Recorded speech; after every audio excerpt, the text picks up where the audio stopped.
திருவாரூர் மாவட்டம் விஷ்ணுபுரம் மகா மாரியம்மன் காய்கறி அலங்காரத்தில் பக்தர்களுக்கு அருள்பாலித்தார். முன்னதாக ஆடி மாதம் 2வது வெள்ளிக்கிழமையொட்டி மாரியம்மனுக்கு பால், மஞ்சள், இளநீர், சந்தனம் உள்ளிட்ட பொருட்களால் சிறப்பு அபிஷேகம் நடைபெற்றது. தொடர்ந்து கத்தரிக்காய், முள்ளங்கி, வெண்டைக்காய், புடலங்காய், கேரட், தக்காளி, பீன்ஸ், பரங்கிக்காய், வாழைக்காய் என சுமார் 500 கிலோ எடை கொண்ட காய்கறிகளால் அம்மனுக்கு சிறப்பு அலங்காரம் செய்யப்பட்டு மகா தீபாராதனை காண்பிக்கப்பட்டது. இதில் ஆயிரக்கணக்கான பக்தர்கள் கலந்து கொண்டு சுவாமி தரிசனம் செய்தனர்.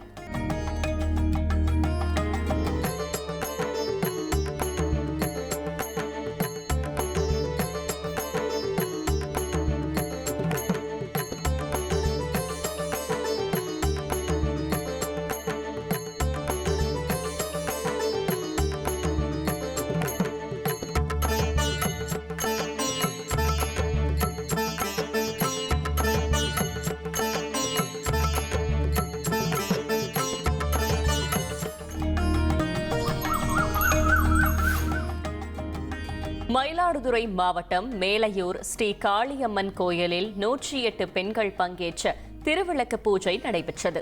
ஆடி மாதம் 2வது வெள்ளியையொட்டி ஸ்ரீ காளியம்மன் கோயிலின் 35ஆம் ஆண்டு திருவிளக்கு பூஜை நடைபெற்றது.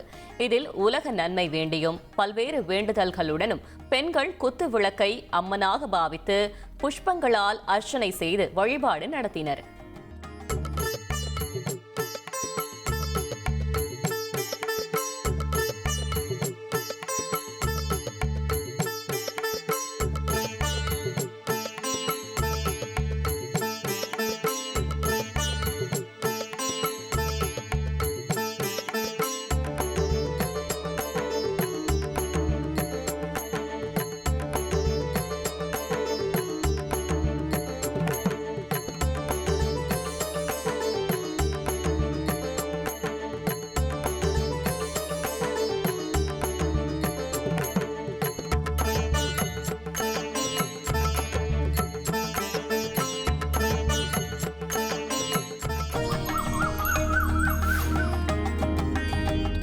சென்னை குன்றத்தூர் அடுத்த கோவூர் பகுதியில் உள்ள முத்துமாரியம்மன் கோவிலில் ஆடி மாத வெள்ளிக்கிழமையை முன்னிட்டு 200, 500, 100 ரூபாய் நோட்டுகளால் கருவறை முழுவதும் அலங்கரிக்கப்பட்டது.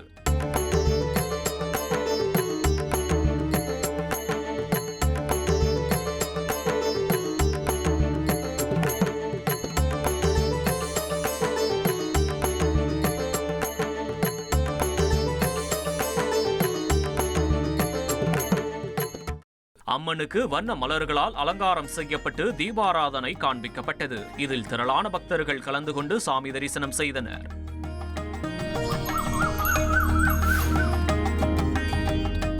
நாகை கீழ்வேளூர் அருகே ஆடி திருவிழாவை முன்னிட்டு நாகாத்தம்மாள் கோவிலின் 1008 பால்குட ஊர்வலம் நிகழ்ச்சி நடைபெற்றது.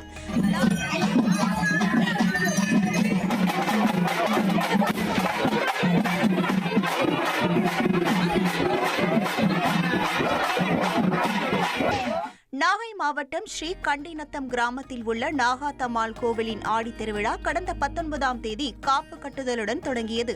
விழாவின் முக்கிய நிகழ்ச்சியாக அம்மனுக்கு 1008 குடங்களில் பாலாபிஷேகம் செலுத்தும் நிகழ்ச்சி நடைபெற்றது. அம்மனாக வேடமணிந்தவருக்கு முதலில் பாலாபிஷேகம் செய்யப்பட்டது.